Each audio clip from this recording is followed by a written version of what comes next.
I'm Sharon Betters, and I'm excited to have you join us for this conversation with Joan and Jerry Borton. You are listening to a resource produced and distributed by Mark Inc. Ministries. Our goal is to offer help and hope to hurting people. And I know that those who listen to this story are going to hear of help and hope that can be life-changing. Part of our series offering help and hope to families with disabilities or children who have disabilities or caregivers. And actually, this story is going to touch on a lot of those very needs. So I want to welcome you, Jerry and Joan. I'm really looking forward to our conversation. So today, Jerry and Joan, we're going to be talking about your story, and we want our listeners to feel as though they're just listening in to us talking around a kitchen table and getting to know one another in a more personal way. So why don't we start, Jerry, with you setting the table and telling us about your disability? Oh, certainly. I was born with a disability, cerebral palsy, which in really simplified layman's term is brain damage. The part of my brain that controls my balance and coordination is damaged, so that the messages don't get through quite as well to other parts of the body. It affects, as you can tell, my voice. It affects the use of my limbs. I use power wheelchair, but so I grew up with it and have learned how to play with it and work around it and all that sort of thing. So that's the disability. Put in a nutshell. Yeah. Yeah, I'm sure you could tell us a lot more than that. But but the two of you are married. We are. And so Jerry had this disability, Joan, when you met him. So how did you end up getting married? Well, we've been married just over 22 years now. I grew up in a family where my parents volunteered with people with cognitive impairments long before that was ever a thing to do in ministry or in the world. And so just growing up around people with any kind of disability was normal and natural to me. I went to college thinking I'd go to work in a church afterwards as a director of Christian ed, and felt like that was a lot of spiritual responsibility for a young woman to take on. So thought I would do a quote-unquote easier job and went to work in a group home with children with multiple disabilities. But it continued my love for people with disabilities and grew that and showed me ways that I could marry my passion for people with disabilities and my training in church ministry to help churches reach out to people with disabilities. So through that and ministries I worked with, I encountered Johnny and Friends, and Johnny Erickson Tata invited me the same year she invited Jerry to attend a retreat of 40 disability ministry leaders around the country. And it was there I met Johnny for the first time and met Jerry for the first time. But we continued to attend that conference for about 6 years, each single as conference just buddies. And then after about 6 years, Jerry says he went home and said to God, I wish there was somebody like Joan in Indiana, because that's where he was living, and I was living in California. And we both were involved with heavy camping schedules for the summer, ministries like that. And he said at the end of the summer, God said to him, you know, the phone works to California. Mm-hmm. So he started to call me at home, which was kind of an unusual experience, and didn't declare anything at first, but we just continued to build our friendship. And by the first of the next year, we had realized that God was in this and had a goal for us to be together. And we were engaged later that year and, again, married 22 years ago now. I remember the first time I told Joan I love you was sort of like, I might be falling in love with you. Sort of like, if it's okay with you. You know, just kind of really difficult to jump out there. But, you know, God, it's just really, I'm married to my best friend, and that is just so cool. That is a beautiful story. Yeah. And Jerry, I think, speak to that young man or young woman who does have disabilities that would love to have a marriage like you do, but may think because of what appear to be limitations, they might be afraid to take the risk of pursuing that kind of a relationship. Well, I wrote a quote from somebody somewhere who said that fear or courage is fear that has said its prayers.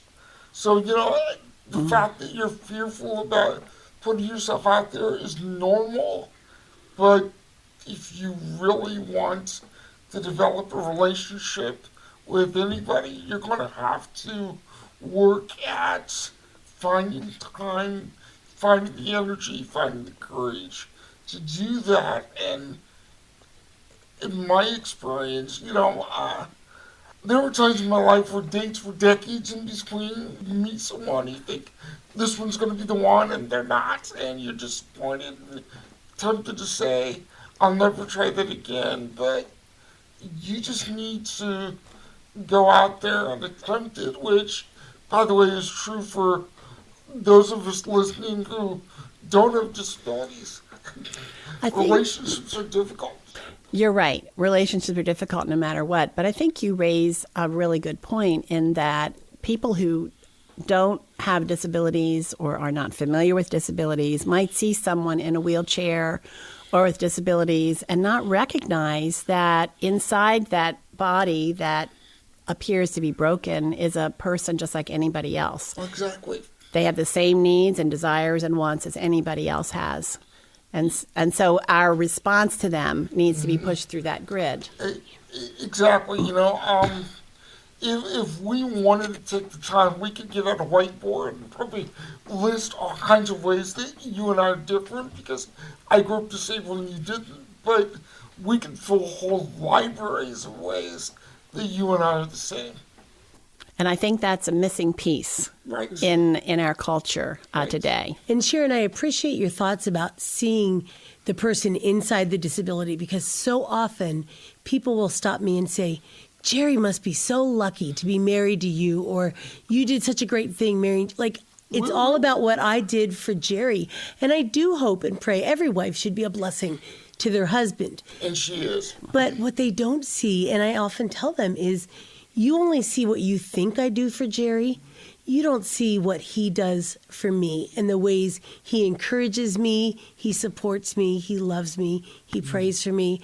And big deal about the physical part.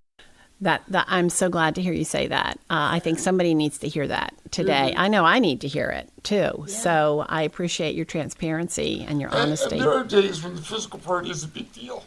There are days where Joan told me that, I love you right now. I hate your disability. And I get that. There are times when I think I would resign from disability, but I just don't know where to send the letter.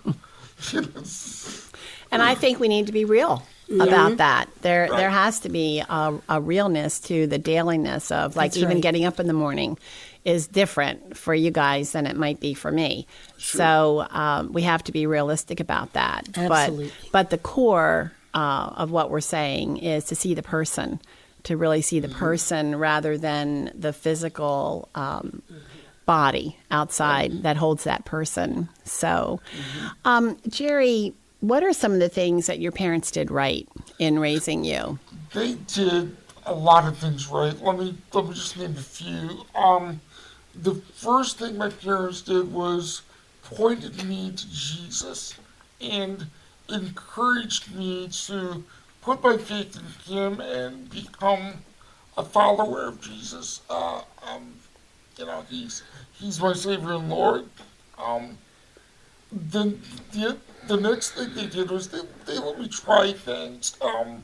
When I was in high school, I was a Little League baseball coach. Then growing up with a disability in a wheelchair, I never played baseball, but somehow I fell in love with the game and talked my parents into letting me try to coach, and then talked the league into letting me coach a team.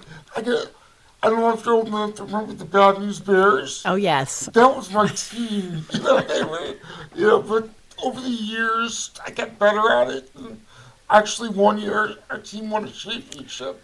So they let me try that. They let me try sports writing. They let me try going away to Bible college.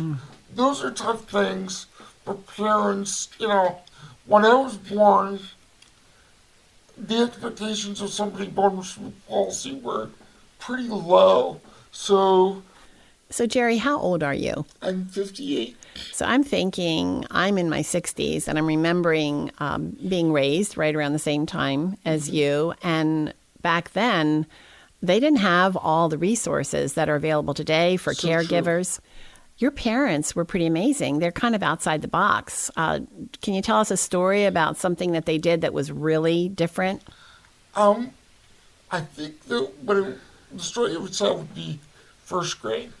You know, I went to typical kindergarten. In fact, I remember the time when the superintendent of the school came to our house, who was also an elder at our church, and talked about, can Joy go to regular school, which I did in kindergarten. The first day of first grade, you go to school for the whole day. So we go through the morning, and then lunchtime comes. My mom picks me up at school, takes me home for lunch, and then sits me down in front of the TV. And I think, wait, first graders are supposed to go all day. So I asked my mom, I'm in first grade. Why aren't I back at school? And she said, we thought it'd be good for you to try half a day, and if that works, go the full day. And I'm thinking already at age 6 or 7, they don't be in school for like a million years, right? So I said, wouldn't it be better for me to try it for a full day? And if that didn't work, go to a half day. And I don't remember what my mom said, except she picked me up, put me back in the car, took me to school, rolled me into the room, and said, he's yours.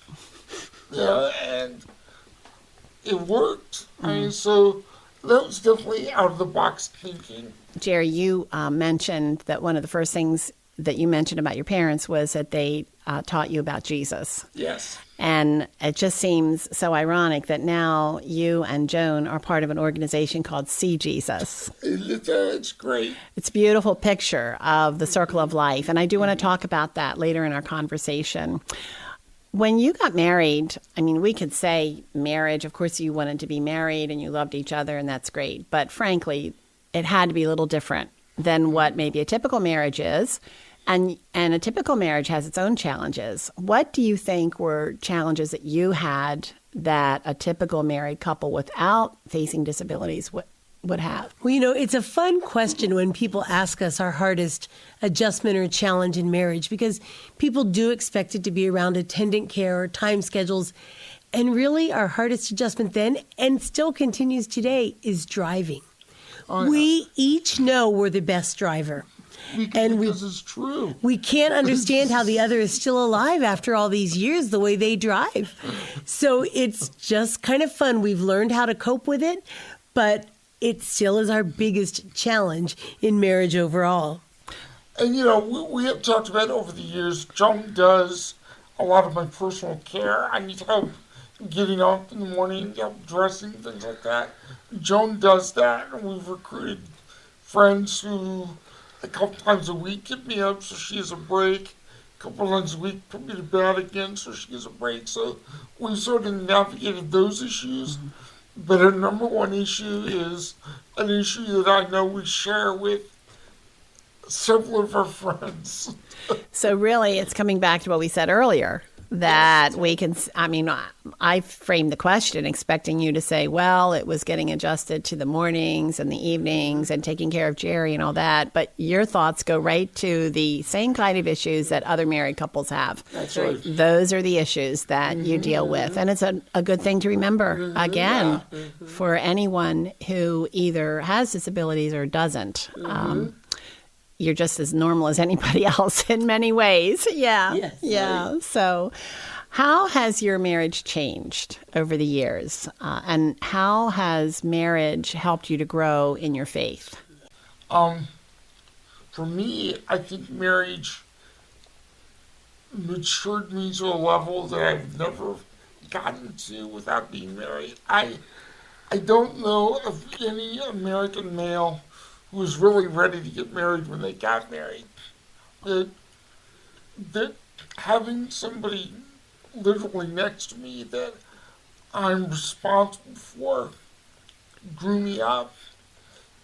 Joan is also a picture of God's grace to me.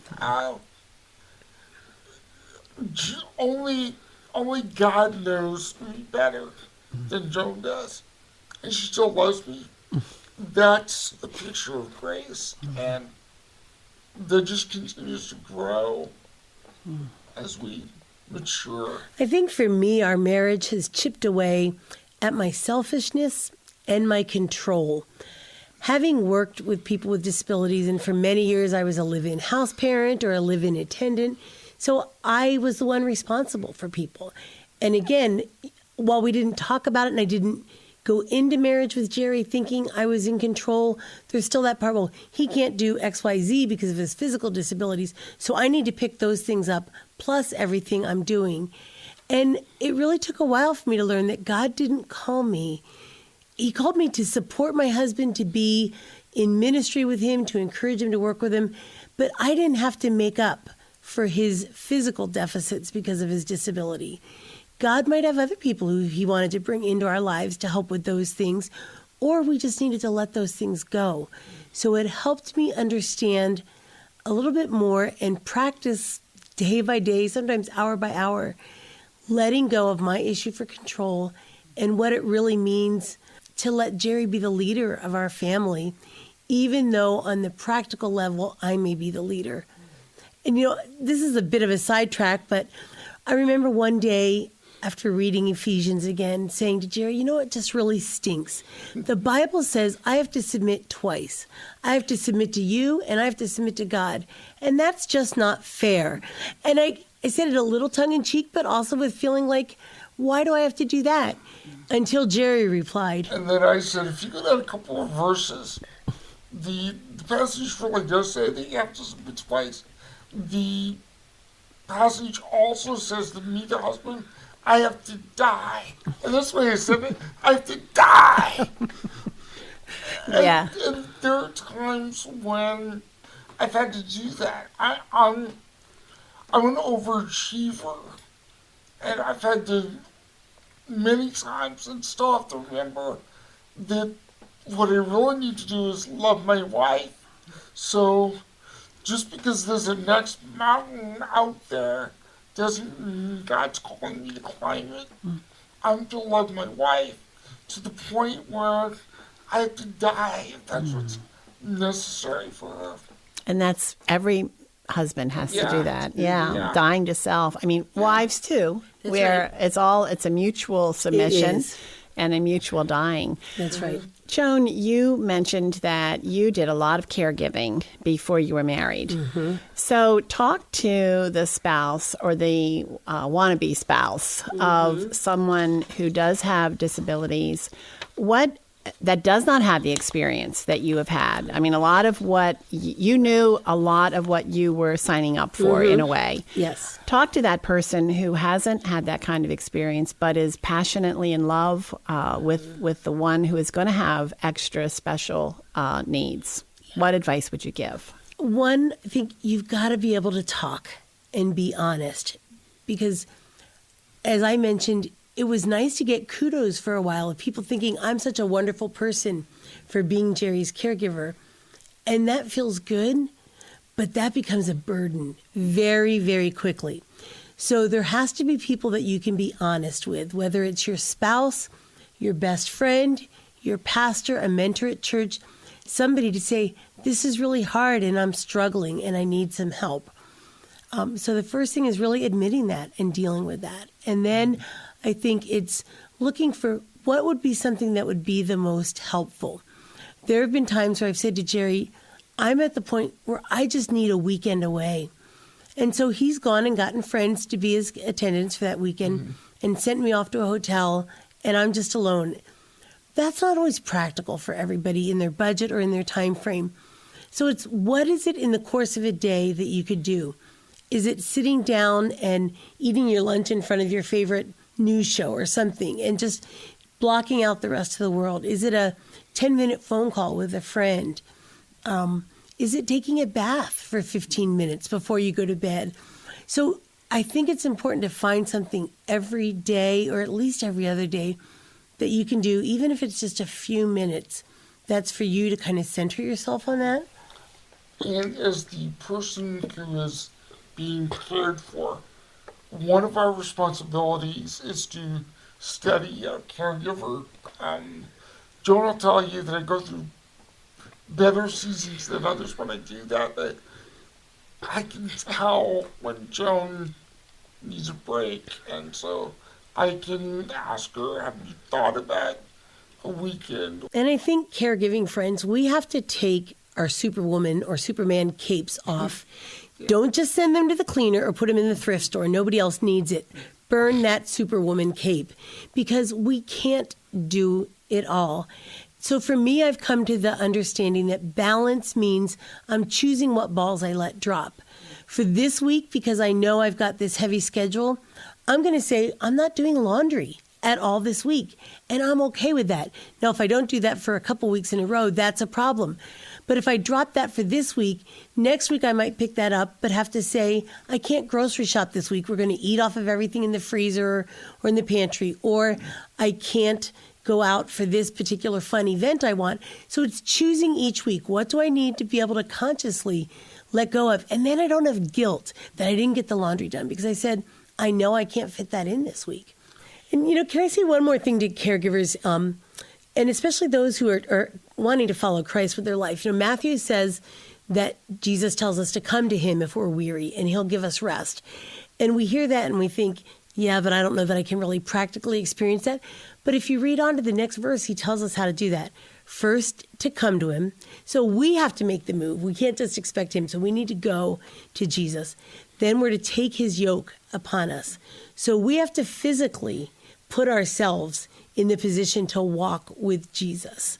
And when you study yokes, one side of the yoke was bigger for the more mature animal. One side was smaller for a training animal. And so I need to take the smaller yoke and walk in the rhythm that Jesus has given me and taught of the yoke.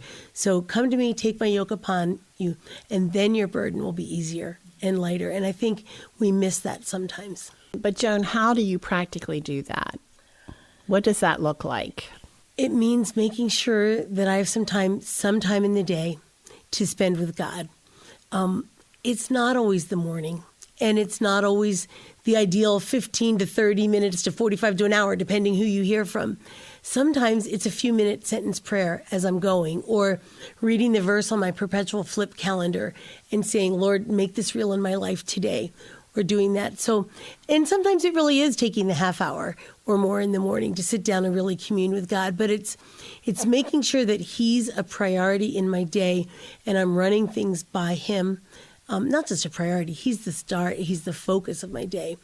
And I'm running my things by him, interjecting conversation with him throughout the day and then taking that and saying, if I'm wrong, show me. Jerry, what do you think is the major attitude of the one who needs the care? I mean, speak to that person whose spouse is responsible for a lot of the physical needs. How can you make that job easier yourself? Grace. One of the things that I'm sure of as I do interviews like this or as I talk to people, I can hold it together pretty well for a couple hours in the studio. Life is a lot harder outside the building. Joan and I usually joke that we'd really like to meet Joan and Jerry. They've got their lives together. What would they do? It isn't going to be perfect, but we need to start thinking life is not all about me, which is so easy to fall into when I need help getting in and out of bed, when I need help going to the restroom, when I need help with so many things. It's easy to fall into it's all about me, but it's not. There is a sliver of time that you have discretion of. It takes so many hours a day just because of the disability. But whether you've got 5 minutes or whether you've got an hour that you have some control over, you want to try to focus that outside of yourself. That's one of the benefits of a relationship with a God who's bigger than us. That there's a focus outside of me. And you just need to purpose that you're going to do that. Practice it and remember that it's a journey and we're never going to get 100% there. I'm not sure if I answered your question, but you got to look outside yourself. Yeah, I agree with you, Jerry. I think for all of us, we have to look at ourselves, and some seasons are harder than others. It's not about me. It really isn't. There's someone bigger. And like you said, the Lord reminds you of that other oriented way of thinking. But what does that look like in practical life? Because, I mean, like anybody else, you have to struggle with depression or anger or frustration, and who's going to get the brunt of that? Let's talk about anger. Anger has been an issue almost since birth. My cousins will tell me that one of my traits growing up was my anger. I don't like that story, but it's true. In fact, I currently am working through with a counselor some anger issues because it became clear over the last year that this is something I really need to deal with. I also have 3 or 4 guys who know the issues that are going on in my life, and I can text them and say, pray now. And they'll text back, pray now. Call me later today and explain to me what I'm praying for. There are Jonah's permission to call me on my anger. Occasionally, hate to admit this, but it's real. Just out of anger, just sweep everything off my desk. It's like, Joan's like, it takes me a long time to pick that stuff up. Joan will ask me, as she sees something on the floor, did that fall or did you push it? And it's like, if it fell, she'll help me pick it up. If I pushed it, I get my grabbers. I take the 20, 30, 45 minutes it'll take me to do that. That's a real consequence for a real issue. So I've got people, Joan included, but beyond Joan, who hold me accountable, help me see what my issues are. So on a practical level, if you don't have that, start looking at who are my friends that I might be able to do that with. Or is there a support group? Is there a book I could read? Is there a pastor who'd give me some ideas? All these things are more difficult for people with disabilities, but they're not impossible. Every experience God gives us, He wants to redeem. So even those traits in me that I'm not proud of, that are part of the fall, so to speak, God wants to redeem those. So I want to participate in that redemption. Well, what I appreciate so much is that sometimes I feel like Christians can be so ushy-gushy about, oh, Jesus, He loves me and everything's good and all of that. Yes, He does. But life is tough and messy and hard, and that's where real people are, and that's the kind of hope that we want to give to them. So, Exactly. If you're waiting to grow up before you come to God, don't bother. Just come. You've mentioned attendant care. Why don't you tell us what that's about and tell us your decision about attendant care and how that works? We didn't honestly talk about it a whole lot before we got married. And I think because we both lived life on different planes like that, it kind of was just, we knew something would have to happen and we'd figure it out as we went. And early on, we made a conscious decision, though, once we did start to talk about it after marriage, that we didn't want to involve attendant, somebody else helping Jerry with his personal care right then. Because when you do that, you're committing to a routine, you're committing to a schedule, you're allowing other people into a very private part of your life. And we were newly married. We were figuring out what it looked like to be Jerry and Joan Borton, let alone anything else. So we said, we're not going to use attendants, right now. I'm just going to assist Jerry as needed. Prior to marriage, Jerry was independent. Took him a long time to get everything done, but he could do it on his own unless he traveled. So we knew by me helping him, he would save some time in his schedule, and that would be a good thing. And that really worked well for us for a while.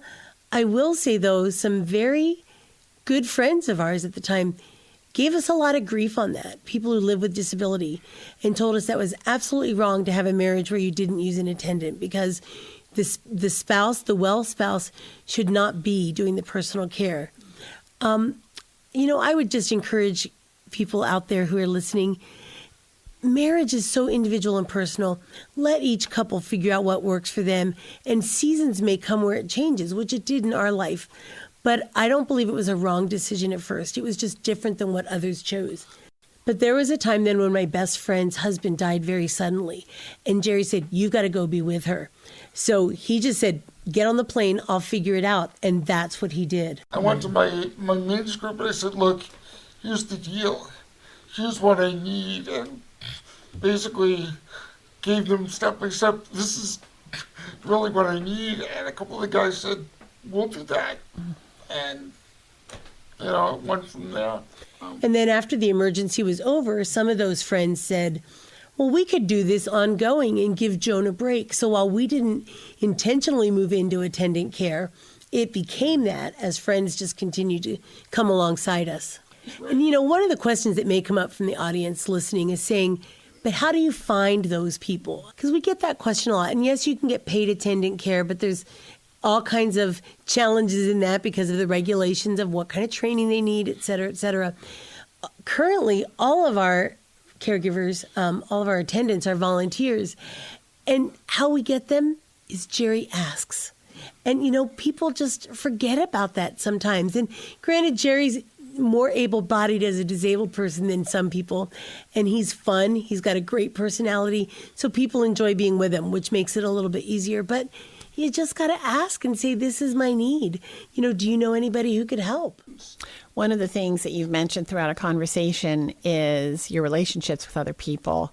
How important is it to have a community that you can depend on? Vital. And when you're in the messiness of life, it feels like you don't have a community. In fact, there's research that shows that in general, people with disabilities have less social interaction, meaning less community, but you don't have zero. And you can start with where you are. It's kind of a recurring theme for me. Yeah, you're not in a good place. It's difficult, but this is where you are, and just hope. Do one thing to change where you are. Exactly. And one of those important things would be to move toward finding a community, finding a group, a friend. And we might have to be the one who initiates that, because people aren't going to be sure, well, what if we invited you over? Could Jerry get in our house? Or would your child with autism wreck our walls? Or, whatever. And a lot of the fear is just ignorance, because people just don't know. So stop complaining and waiting for everybody else to come to you. Go to them and say, "Hey, we'd love to spend some time with you. Would you come on over for coffee tonight?" Or whatever it might be. And that breaks the ice. So we might have to initiate that and train and educate people. You said don't complain, and there's one person in the Bible where the Bible actually says you can complain. You can cry out to God. And there are days when, God, this just really sucks. I don't know if that's a theological term, and that's okay. So admit that it does, and then we can change our circumstances by changing our behavior. I think that's a perfect segue into learning a little bit more about what you two are doing now with See Jesus, because it seems as though exactly what you were saying, Joan, about helping people understand who you are, and if you have limitations, if you don't, I feel as though that's part of what you're doing right now with See Jesus. So why don't you tell us about what is See Jesus and what is your role? See Jesus, what a great ministry. Our job is to help people see Jesus. We work with the Bethesda ministry, which is the disability arm of See Jesus, and we have a series of curriculum for discipling our friends, particularly with intellectual disabilities, called the Bethesda series. But we help people understand how to reach out to people with disabilities. And we help people with disabilities understand that we're not junk. We're not seconds, We're not in the junk pile of life. We feel like we are maybe, but there's a place in God's body for us, the person with disability. The same God, the same Jesus who died on the cross for everybody else in the church, everybody else in the world, died for me, a person with a disability. And he died for you too. Well, and I would say discipleship definitely is our main focus at See Jesus, but sometimes you have to do a few steps to get there. So part of seeing Jesus is seeing the beauty of the whole body of Christ. So sometimes we need to start by doing disability awareness with a church to help them see, again, as Jerry said, that people with disabilities aren't junk or mistake, that Jesus wants them to be a part of his body, and he wants them to be seen as a part of his church. So we do some disability awareness, some education, some training, and then when we have people open to the idea that, oh, yes, we are all one body, then we can begin to teach their teachers and leaders how they can disciple and train people with disabilities. What else does See Jesus do? We See Jesus broadly does discipleship on many levels. We're all over the world in about 28 countries right now, and we have material particularly that introduces the person of Jesus, not just the work of Jesus, but who Jesus was as a person, work that teaches us on a praying life, and then also how to live a loving life. So those 3 discipleship series, speaking and seminars, that kind of thing, and then discipling people with disabilities. One of the cool things about working at See Jesus is because our founder, Paul Miller, wrote a book on a praying life. 10% of our work time is to be spent in prayer. That's one of the hardest things, too. It's like, I'm really supposed to pray. It's part of work. How cool. And how often I forget that. But it's so cool. This has been such a great conversation. You've taught me so much in the few minutes that we've had together. As we're wrapping it up, what last word would you say to couples or families who have been affected by disability? Disability can be all-encompassing in our lives, but marriage is the primary relationship God has given for families. So even if it's your child with a disability who needs total care, don't overlook your marriage. Don't let disability overshadow that. Celebrate your marriage. One of the things we do is we were married on the 11th of the month, so every 11th of every month is our month anniversary. And we have kind of a sappy little contest who can remember it first that day, and that's one of our date days throughout the month. Do something, and some of you may not have time or money to be able to go out on a date or do that, but is it on that day you reflect on your vows, you look back on your pictures, you even just take an extra 5 minutes before somebody goes to work. It's amazing how few of us actually kiss our spouse for 10 seconds. If you would just extend your kiss a little longer, something to celebrate that our marriage is important and we're bigger than the disability, I think is just super critical for families. And then I would just invite you, if you're interested, I write a blog on Marriage Mondays, primarily around marriage and disability, but many of my friends who don't have disability seem to enjoy the blog as well. So that's at www.joanborton, that's my name, Joan, B like boy, O-R, T like Tom, O-N like Nancy.com, and I invite you to stop by and read up. Let me do 2 things. First, to the person with a disability, or basically the whole family affected by disability. Whatever your circumstance is at this moment, God is bigger. He is so much bigger. To the caregiver, whether you are a brother, a sister, a friend, parent, spouse. Some of the people you care for are no longer able to communicate with you. Some of the people you care for can't speak to you verbally. Some of the people you care for, honestly, have never thought to say thank you. So, on behalf of your person with a disability that you care for, as a person with a disability who's been cared for by my mom, a sister, a brother, a friend, a spouse, my wife, I just want to say thank you. God notices, and maybe not in this life, but there'll be a reward. I know you don't do it for the reward, but one's coming. Thank you so much, Joan and Jerry. You have been listening to a conversation with Joan and Jerry Borton. They are on staff with See Jesus. That's SEEJESUS.net. If you would like to learn more about what they are doing and about the whole ministry of See Jesus, we'll have all this information on our website. We'll have Joan's blog on our website. You can go there to check out not only how you can learn more about them and contact them with any questions or comments, but you'll also find at markinc.org, that's markinc.org, many, many other stories that offer help and hope to the hurting. All of our resources are free. They're free for you to listen on the website or to download, to share with others.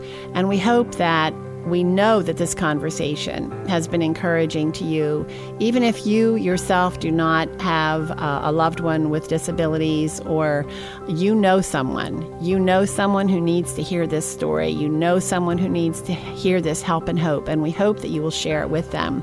So that's markinc.org, markinc.org. Go there for more help and hope. And my name is Sharon Betters, and I'm so glad that you joined us today.